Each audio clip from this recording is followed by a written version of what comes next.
Seguimos en este especial junto a Luis Bergonzi y Juan Viñales. Estamos conociéndolo un poco más y ahora llegó el momento de desarrollar lo que pasó en la dictadura. Luis Bergonzi también tiene quizás no muy buenos recuerdos, pero que lamentablemente, como todos los argentinos, no fue uno de los mejores momentos, quizás, ¿no, Luis? Fue aquello que decía Santa Teresa de Jesús, la noche oscura del alma. Fue justamente si bien toda dictadura es nefasta, siempre, esta última creo que fue la noche oscura del alma y del cuerpo de Argentina.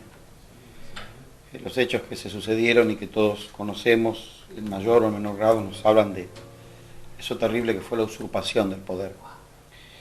Y insisto de que aquellos que detentaron el poder público, que no era público, sino que lo tomaron por la fuerza, no debieran ni siquiera llamarse presidentes de facto, sino sencillamente dictadores. Todo terminó en un baño de sangre, con más sangre aún que fue aquella guerra de Malvinas en la que terminamos inmersos, con los resultados lamentabilísimos que todos conocemos. Pero algunos lo vivimos por la edad que tenemos con un poco más de protagonismo, en el sentido de haber sido testigos de lo que allí pasaba, y otros lo viven los más jóvenes desde lo que nosotros podemos contar y según se cuenten, porque la historia siempre es según quien la cuente. Pero la dictadura es algo inaceptable desde donde se lo mire. Decía la expresidenta de la República, la senadora Cristina Fernández de Kirchner, que nunca podemos hablar de un golpe militar estrictamente, porque para que los militares accionaran y llegaran a eso, hubo civiles que acompañaron ese golpe, y eso es una traición a la patria. Pues yo me atrevería a agregar algo más, y de esto me hago cargo. Nunca esos militares ni esos civiles hubieran podido llegar donde llegaron, a despreciar de una manera tan flagrante la vida humana, la dignidad humana, los derechos humanos, si no hubiera sido por una institución que los apoyó. Yo sé que a algunos no les va a gustar lo que yo digo, pero yo no me ordené de sacerdote ni me consagraron obispo para ser cómplice de la gente que sangra al pueblo, sino justamente para estar al lado del que más sufre, del que menos tiene, del que más pierde, del más vulnerable, porque al lado de ellos estuvo Jesús.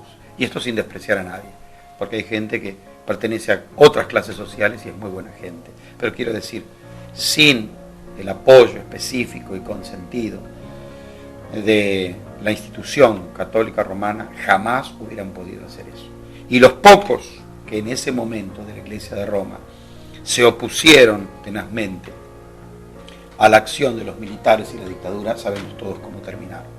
Por nombrar a alguien, el finado Monseñor Angelelli, Monseñor Ponce de León, Monseñor Jorge Novak, que no perdió la vida, pero quedó arrumbado. Pero hubo también de los nuestros. El obispo que me consagró a mí, que me ordenó de sacerdote a mí, también fue detenido en un centro de detención especial, que había donde ahora es la Cámara Federal de Apelaciones, al costado del Teatro Colón, curiosamente, frente a una plazoleta que se llama Ciudad del Vaticano. Estuvo detenido por el único delito de ser obispo y no ser romano. Y entonces, luego de que las cosas no se ponían muy claras, apareció por allí un capellán de la policía, que era Monseñor Olmedo, católico romano, y cuando lo reconocieron, dijeron: tengan cuidado que es obispo y vamos a tener un problema grave. Bastó la palabra de él para que a nuestro querido obispo, después de una tortura y de golpearlo con una toalla mojada, lo soltaran. Nos llevaron muchos curas en esa época, por el único delito de celebrar misa y el único delito de no pensar como pensaba el lineamiento romano, que en ese momento estaban absolutamente alineados con los dictadores. Entonces, más allá del resentimiento y del odio, nosotros lo que tenemos que llevar es la esperanza a la gente de que esto no nos puede volver a suceder. Pero sobre todas las cosas, el testimonio de cada uno de nosotros que nos tocó vivir lo doloroso que nos contó Juan María, de él, de su padre, es llevar a los jóvenes la verdad de la situación. Y saber que esas ideas todavía, lamentablemente, aún hoy, están vivas en algunas personas. Todos somos libres de pensar que nos venga en gana, Eso es un derecho inalienable de todo ser humano. Pero cuando yo pienso que debo exterminar o torturar a alguien que no piensa como yo, eso no podemos aceptarlo, ni humanamente y muchísimo menos cristianamente. Lo que pasa es que algunos han interpretado el cristianismo a través de la tortura, de la Inquisición, de la discriminación. Algo que nosotros como Iglesia Nacional desechamos de plano. El pensamiento tiene que ir de la mano con la libertad, con el crecimiento, con las personas que día a día nosotros nos cruzamos en la vida y que tienen aspiraciones legítimas, que son el respeto, el diálogo. Y el primer paso de aquel amor al prójimo que Cristo nos mandó es el respeto por el que es diferente a mí. Si yo no respeto al otro, difícilmente lo puedo amar, ergo no puedo ser un cristiano, sea católico, romano, nacional, sea anglicano, ortodoxo o sea evangélico incluso. El amor al prójimo pasa precisamente por ese respeto que todo ser humano debe tener de mi parte. Y ahí cuando cruzamos el puente del respeto empezamos a caminar juntos, aunque tengamos ideas diferentes.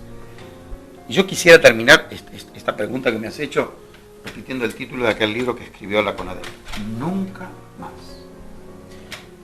Queríamos aprovechar para hacer una serie de reflexiones, más que nada, sobre temas que son muy comunes en la sociedad, antes de profundizar ya en lo que va a ser Lomas de Zamora, en este proyecto que los une de alguna manera, hablar sobre temas nacionales, por ejemplo, qué opinan sobre el matrimonio igualitario, qué opinan sobre el aborto. Son temas que por ahí dentro de la jerga, la gente, tienen una división muy clara.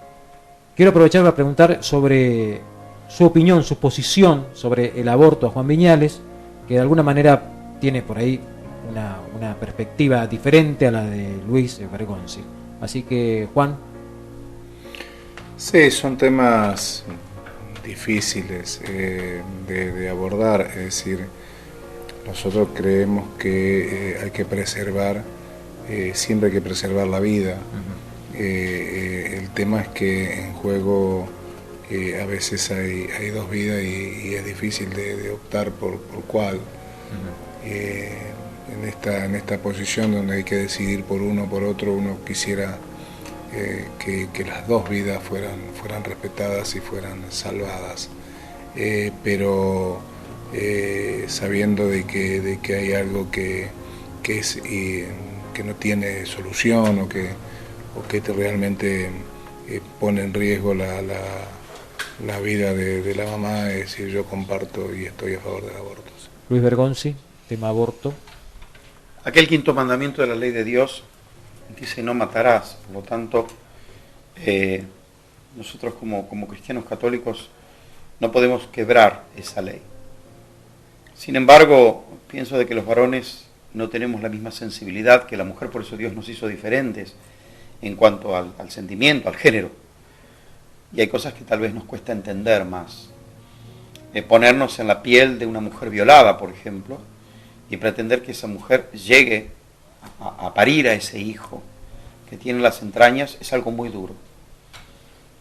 Pero nosotros los cristianos también creemos en la misericordia infinita de Dios. Algo que no está reñido ni con la política ni está reñido con la vida diaria. Sin embargo, ¿qué le aconsejaríamos a alguien que nos preguntase sobre el aborto? Tenerlo y darlo en adopción. La vida desde las entrañas de mamá hasta el último aliento es algo que da Dios y que quita Dios. Sin embargo, legislar sobre el aborto es algo a lo que nosotros no nos oponemos, porque no nos cerramos en el fanatismo. No entiendo cómo otros, que durante siglos asaron viva a la gente en una plaza, ahora encuentren tan sagrada la vida. Pero son aspectos difíciles, como dijo Juan, y a pesar de que tenemos quizá una postura un poco encontrada, sí encontramos un denominador común. La vida de todo ser humano debe ser defendida. Yo esto lo experimenté hace pocos años. Yo soy casado con mi fe, pero soy soltero. En nuestra iglesia los sacerdotes se pueden casar como se casaron los apóstoles. Así que nunca había puesto demasiado énfasis en lo que era un círculo de familia, hasta que conocí a los que hoy son mis ahijados y comencé a vislumbrar, no desde la mística, sino desde la humanidad misma, que nos une a todos los seres humanos. Yo empecé a mirar los ojos de una criatura, las miradas de una criatura. Empecé a ver sus manos y yo empecé a tenerle mucho miedo a la idea del aborto. Porque pensé que en cada una de esas fibras está la voluntad divina, más allá de lo que a nosotros nos haya pasado como la peor desgracia, el peor desastre que nos pasó a la humanidad fue el pecado. Pero la mayor gracia fue que fuimos rescatados del pecado. Aun cuando nosotros respetamos las posturas de otras personas, entendemos que el aborto es algo para nosotros que no lo podemos llevar adelante por la sencilla razón de que el quinto mandamiento, no matarás. Yo sé que Juan Viñales fue uno de quien presentó proyecto cuando era concejal en Lomas de Zamora y habló muchísimo del matrimonio igualitario. Algo que por ahí la sociedad hasta el día de hoy sigue en debate, aunque parezca mentira que se está hablando de derechos. Juan, su posición con respecto, aunque ya muchos sabemos cuál es su posición al respecto. Sí, hubo un gran debate en ese momento, parecía algo tabú hablar de matrimonio de dos mujeres, de dos hombres, lo natural, lo que manda la Biblia, lo que manda. Yo no me voy a poner a discutir cuestiones. No sabemos la opinión todavía de cuestiones religiosas, pero en su momento, cuando se estaba debatiendo, yo presenté un proyecto de adhesión a la ley del matrimonio igualitario y se armó un gran despelote. Porque, bueno, había distintas posturas, había algunos muy ortodoxos que no quisieron dar debate, se levantaron y se fueron, había otros que cerradamente estaban en contra. Yo era presidente del bloque y mi bloque, el 50% de mi bloque votó en contra del matrimonio igualitario, y por esas cosas de la política, entre los que se levantaron y se fueron, entre los que se abstuvieron y entre los que votaron en contra, nuestra postura salió ganadora. Así que yo comparto la libertad, comparto que cada uno tenga su opinión, tiene que ser, son cuestiones privadas, es decir, si bien lo natural y lo que creó Dios fuera el hombre y la mujer, también nos enseñan que hay algo que lo dijeron muchos, pero ya en el tramo de la política alguien dijo, seamos libres. Qué importante. Y creo que bueno, yo voté y volvería a votar de acuerdo a que el matrimonio igualitario sea posible, y que si hay dos hombres o dos mujeres que se aman y que se quieren y que quieren convivir juntos, tienen toda la libertad de hacerlo.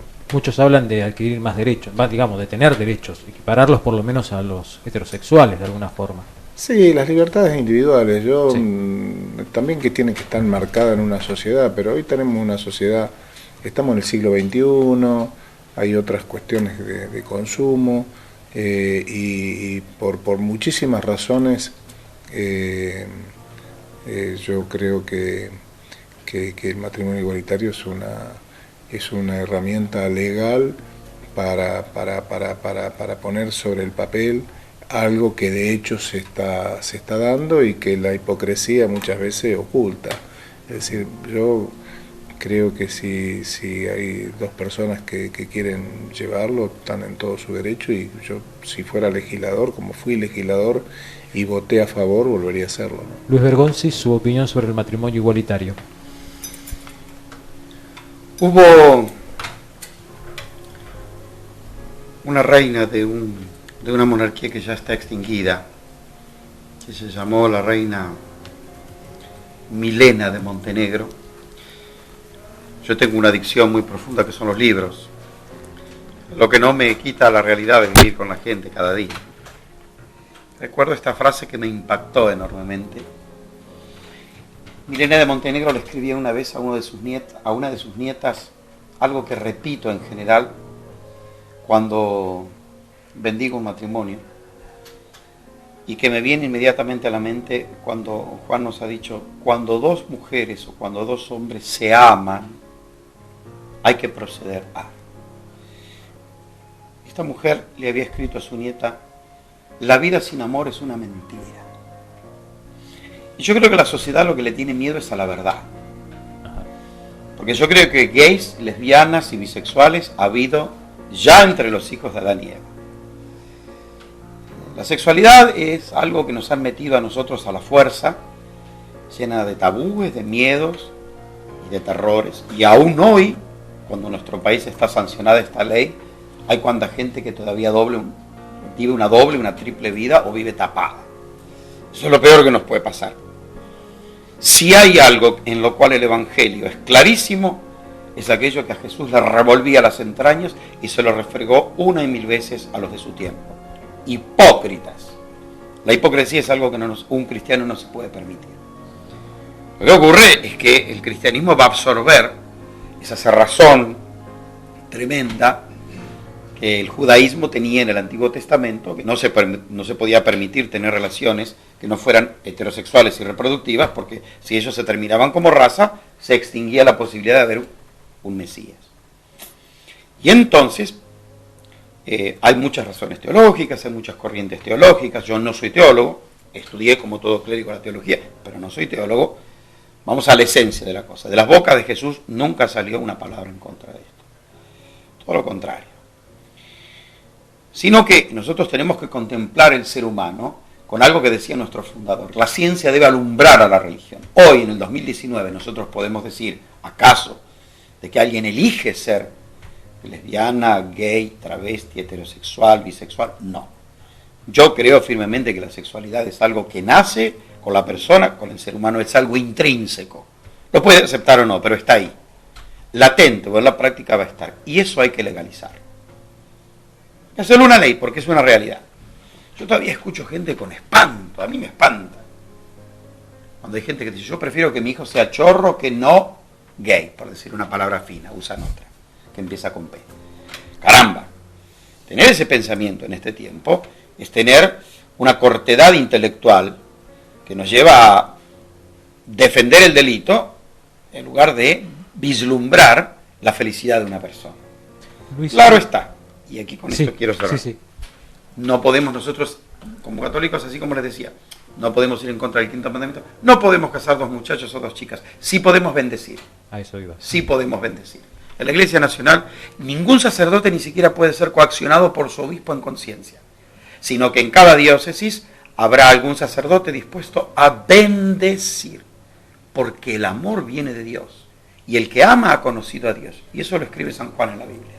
Por lo tanto, estamos de acuerdo en que cada persona, pero cuidado de no confundir el amor con promiscuidad o con permisividad, y menos con hipocresía. De manera que me parece una ley que está y que debe ser puesta en práctica. Están sorprendidos, ¿no? Bueno, seguramente nosotros también. La verdad que este programa está y va a dar que hablar seguramente. Nos vamos a ir a la última pausa y luego vamos a hablar específicamente de lo que viene para Lomas de Zamora. Los últimos minutitos de esta edición especial con todos ustedes. Ya volvemos.